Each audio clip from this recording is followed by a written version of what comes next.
10 millimeter versus 357 in revolvers. Today I have our federal HST ammunition. So I'm using my 4-inch revolvers to do this test. My Smith & Wesson 686 with a 4-inch barrel for our 357 Magnum, and my Smith & Wesson Model 610 with a 4-inch barrel to test our 10 millimeter auto. So our 357 Magnum is a 154 grain.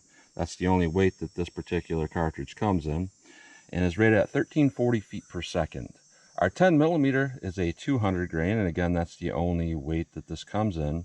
And this is rated at 1130 feet per second. So we're going to see what we get in our 4-inch revolvers, see how 357 Magnum and 10 millimeter compare in a very comparable platform. So we're going to go through the chronograph, see what kind of velocity and accuracy we get at the same time. Then I'm going to do my 10% clear ballistic test. I'm going to go into plain clear ballistics to see what the best potential of those cartridges are, you know, not having denim or anything in the way to clog a hollow point, and we'll see how they can perform, how they can expand and penetrate in their best possible situation here where there's no clothing. And then I'm going to do more of our real world simulation, where I'm going to have 4 layers of denim on this first 3-inch piece that represents our pectoral muscle. After that, I'm going to have a 1/4-inch medium density fiberboard right here that's going to represent hitting ribs or sternum. That'll be more of our real world simulation. And then I am going to shoot at my steel target to see what kind of practical accuracy and shootability I can get comparing these two. So let's get started with this test. All right, first up we have our 357 Magnum, 154 grain. That is rated at 1340 feet per second through a 4-inch revolver barrel. Out of my 4-inch Smith & Wesson 686, I'm about 5 yards from that target.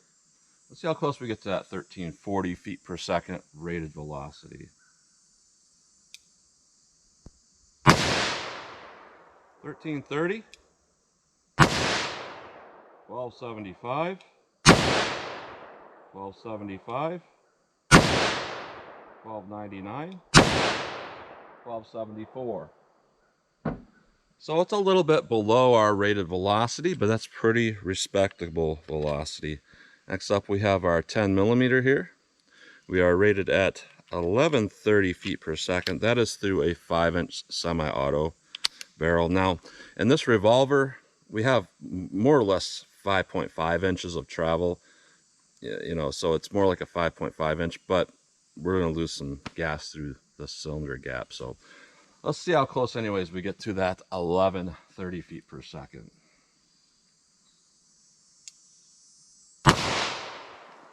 1092, 1102, 1105, 1099, 1105. So very respectable velocity. And like I was thinking, you know, with this, you know, equivalent to about a 5.5 inch barrel, even though the Glock 20 has about a 4.6 inch barrel, the cylinder gap loss along with the little bit of extra barrel travel does seem to put this about the same velocity you're going to get out of a Glock 20. So that's good, because this will always remain reliable. So let's hit our ballistics gel block, see how these two compare. All right, let's do our best potential shot into plain clear ballistics. No denim in the way to clog a hollow point, no rib simulation to slow down that penetration. Our best possible outcome that we could get with an ammo through plain gel. Let's see what we can get here with our 357 Magnum. All right, I moved that quite a bit. Let's do that same thing now. Plain clear ballistic shot with our 10 millimeter. See how this compares. Let's go take a look.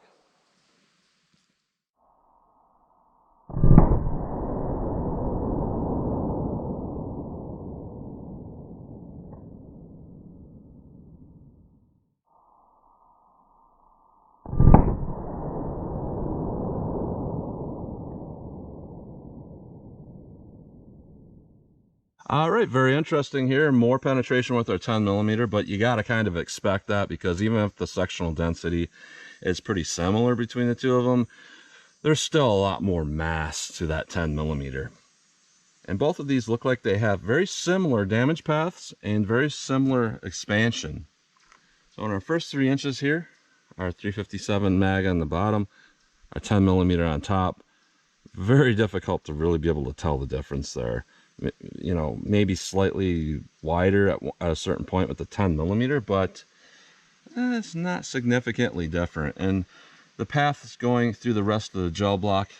Maybe, again, slightly wider at the start with their 10 millimeter, but really right about here at about the 6-inch mark, the 357 mag has pretty much the same size wound path going on. So with our 357 Magnum, really good damage overall, really good expansion.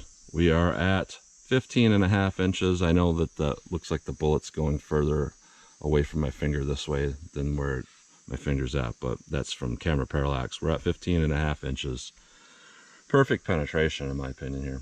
Now with our 10 millimeter, we actually got about 21 inches of penetration, a little bit over penetration, but it's not significant because clear ballistics, you know, your bullets are going to go a little bit deeper in clear ballistics than they will in organic gel. And organic gel is where you get that 12 to 18 inch range where you want to go for depth. So going to 21 inches, it's more like going to 19 inches in organic gel. So it's not what I would really consider over penetration or a fail, but statistically speaking, our 357 mag, I guess, did better because it stayed within that window of penetration where you want to be. So let's put on our denim, put in our MDF, see how they compare that way. All right, more of our real world simulation. 4 layers of denim, 3 inches of clear ballistics, and a 1/4 inch medium density fiberboard. 357 Magnum. See how this does. All right, let me set that all back up. We'll hit it with the 10 millimeter. All right, same real world simulation with our 10 millimeter. See what this does. All right, so we had a little bit of an issue there catching that bullet. Went out the block, so let me go a little bit more center of the block with the 10 millimeter. Try it again. See what we get. Now let's go take a look.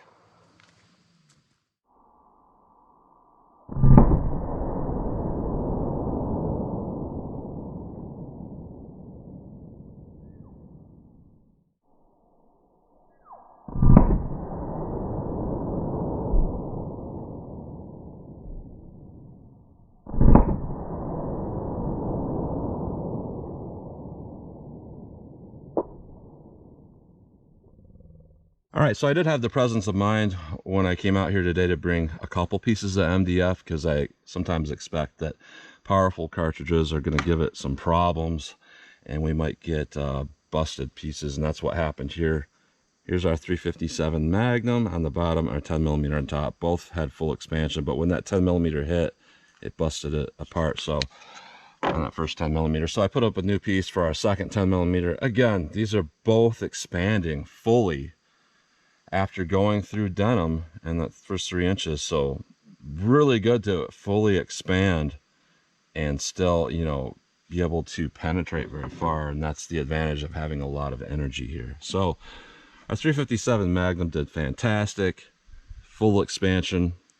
We went to about 18 3/4 inches penetration. Again, because it's clear ballistics, it's going to go a tad further. So I would say, statistically speaking, absolutely perfect with our 357 Magnum. Our 357 Magnum, as far as statistics go, won this one. And I say that because our 10 millimeter went to about 21 inches again, which is statistically over penetration. But now let's go on to the but here. Even though statistically our 357 mag did better and won between the two of these, if we're comparing them, it did better, I guess, if you compare those statistical points. But the 10 millimeter, I'm going to say, did better because that 21 inches is not too much over penetration. There's no way that's going to pass through an average attacker. And on top of that, we have much more damage in the gel, much more cutting damage in the gel. Now, a lot of people come to me and they're like, well, you know, who needs that much penetration? 21 inches, that'll pass right through somebody. A person's only 10 inches thick or 9 inches thick. What they don't necessarily understand here is that ballistics gel, whether it's organic or synthetic like this is, it's not a 1-to-1 ratio. It's a lot closer to a 1-to-2 ratio, which would mean, you know, 18 inches and gel is more like maybe 9 inches through a human, something like that. It's not an exact science here. You can say it's exactly, you know, half as dense as a person, but it's something kind of like that. So if you go through a side shot through an arm, you want to get at least 12 inches in gel, which is going to equate to probably maybe 8 inches in the body going through the side. It's a weird equation, differently from the side to the front, etc., etc. But what we can say here is that I would say our 10 millimeter did a little bit better. But as far as statistics go, our 357 mag did better. But both of them did fantastic, if I'm just going to call it like that. You know, would I use either of these, carry either of these? Absolutely. They did fantastic. Our 357, I think, would be a little bit better for personal defense because you're not going to have that chance of over penetrating. Our 10 millimeter would probably be just a little bit better if you're walking in the woods and you want to have a personal defense round against people versus have something that might stop a black bear a little bit easier. I think the 10 millimeter would be your better choice for that. So they both did well. So let's take these out of the block. We'll take a close-up look at them. Then I'm going to shoot my steel, see what kind of practical accuracy I can get on steel with these. All right, so here's a close-up look at these bullets going through plain gel. Here's our 357 Magnum. One of the pedals actually busted off, which is not typical for HST. Actually cut me pulling it out. Very sharp pedals going on. Good expansion overall, though, with our 357 Magnum. With our 10 millimeter going through plain gel, just absolutely beautiful expansion, uniform, very good overall. It just looks like fantastic performance. Now going through our medium density fiberboard, what we got going on with our 357 Magnum, very typical of HST. This is actually a little bit more uniform. So I think we had just almost like too much power and not like any denim to get in there. So over expanded and then busted one of those off. When we lower that expansion a little bit from that denim, actually did a little bit better with our 357 Magnum. Really good overall. And our 10 millimeter, same thing here. Just about as big as through plain gel as is the 357 mag. So really, when we look at our denim and our MDF, you know, it made almost no difference to these HST bullets. They both did fantastic. So win-win here. These look really good overall. So that's a close-up look at those. All right, I'm at my favorite distance from the target, 12 yards. I love 12 yards because, you know, it's close enough that you're probably going to hit most of your shots, but they did some studies. The Illinois State Police did some studies, and they found that 12 yards from the target, if you can engage your target from 12 yards and hit them, you have almost no chance of being shot yourself. That's basically what they came to figure out. That's where the FBI statistics where it's like 7 yards from the target. Yes, that's the average, but good majority of the time the agents are hit themselves. So I would prefer to be from 12 yards from the target if I had to shoot at somebody that was shooting back, hoping that they will miss, and I won't. But what I want to do here is I want to see our practical difference in shootability and reloading here. So obviously with our classic revolver rounds, we need a speed loader or speed strap, but I prefer a speed loader to reload it quickly. As where our semi-auto caliber, we're using moon clips here, 10 millimeter moon clips. So what I want to do here is just set my reload where I can get it very easily here, top of my pocket, and I'm going to fire 6 shots with the 357 Magnum, see what kind of recoil, accuracy, controllability, control I have with this and how accurate it is for me firing rapid. And again, I'm not firing slow and lining up my sights, you know, I'm not doing groups, I'm just getting a front sight picture, popping them off, seeing how they shoot for me, and after I fire 6 rounds, I'm going to do a reload and fire a shot. So let's see what I can do here with our 357 Magnum. I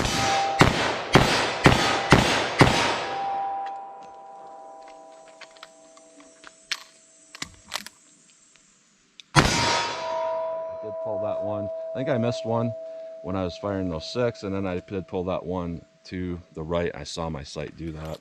So that's all on me, but that's pretty average for me. It's the way I shoot. So next up we have our moon clip, and I did struggle a little bit there with the speed loader. One round didn't want to pop in, so I had to push it in, force it in. So I'm going to see how this moon clip does for me and how the controllability of 10 millimeter does out of a revolver. So let's see what I can do.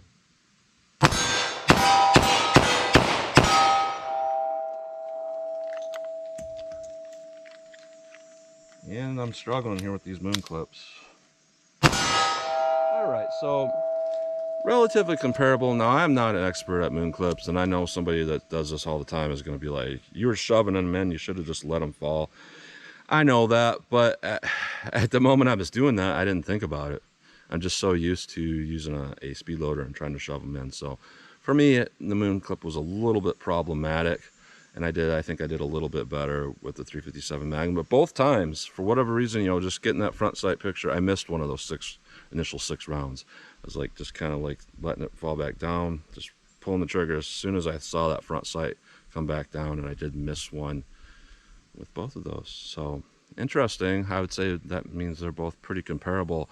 All that being said, it did seem like the felt recoil was less in this 10mm revolver than that 357 Magnum. You know, the 357 revolver I think weighs 39, 40 ounces, something like that, and this weighs 42. Very comparable weight, but it did seem like the 10mm had less recoil. So let me back up, shoot the steel from some distance, and see how they continue to shoot for me. All right, 75 yards from the target. I have to stress every time I do this, this is just for fun, because if I don't, people get on here and claim that I'm doing this as training, and I'm telling people they should shoot attackers with knives from 75 yards away, which I would not suggest that. I just like to do this just for fun, for my own enjoyment here, just as a challenge. So I want to see, for me, how these things shoot. So 357 Magnum, see how I can do with this. I will shoot slow and line up the sights with these shots though.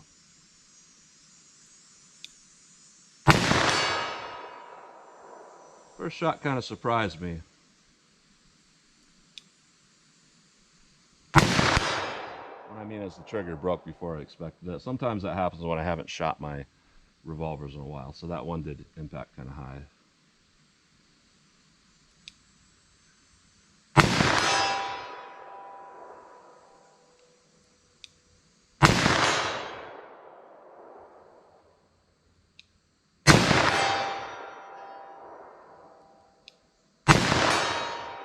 All right.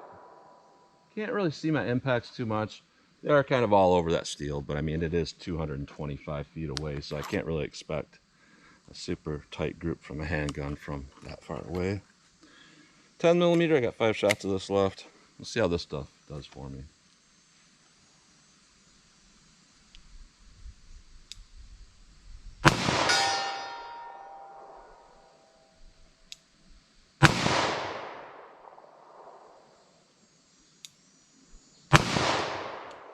Alright, I can't tell where they're hitting. Go single action.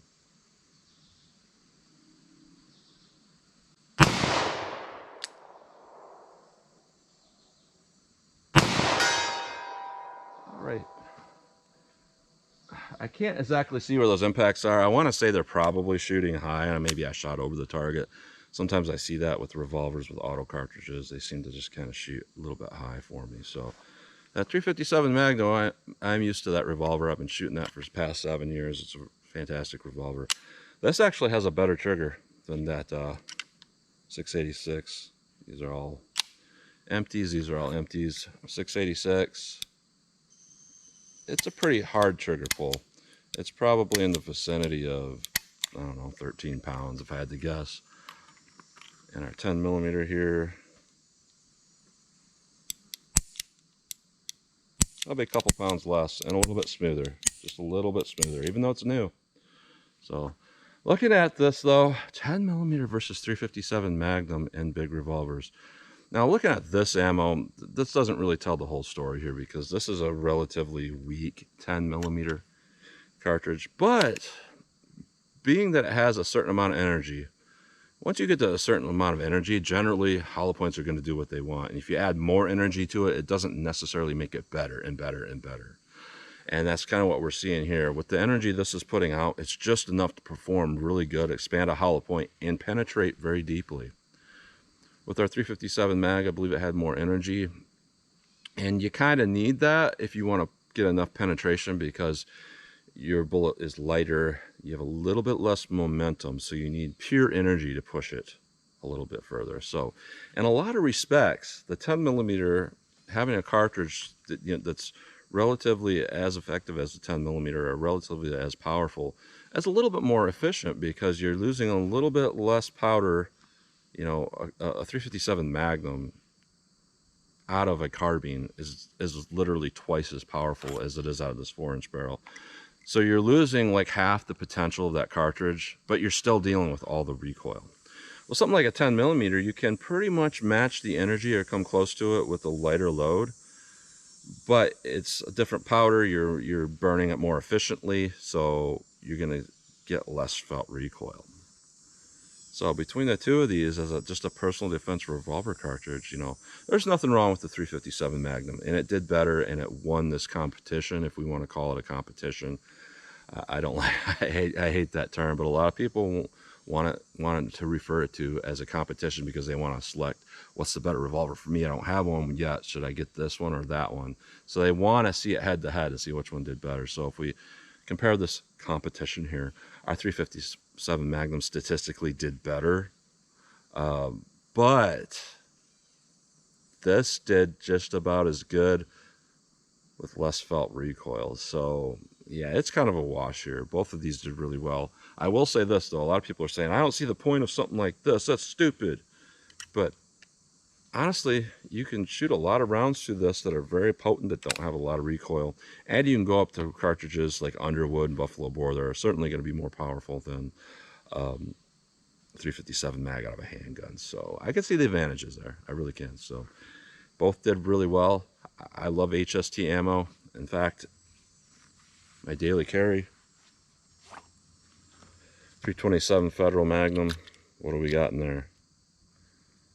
They're a little bit discolored, but these are HST 104 grain 327 Federal Magnum. I really like HST, and again, HST impressed here yet again. It's very few times I've come out and not been impressed with HST. Did fantastic in both 10 millimeter and 357. So that's what you get today. So as always, comment, share, and like, and thanks for watching.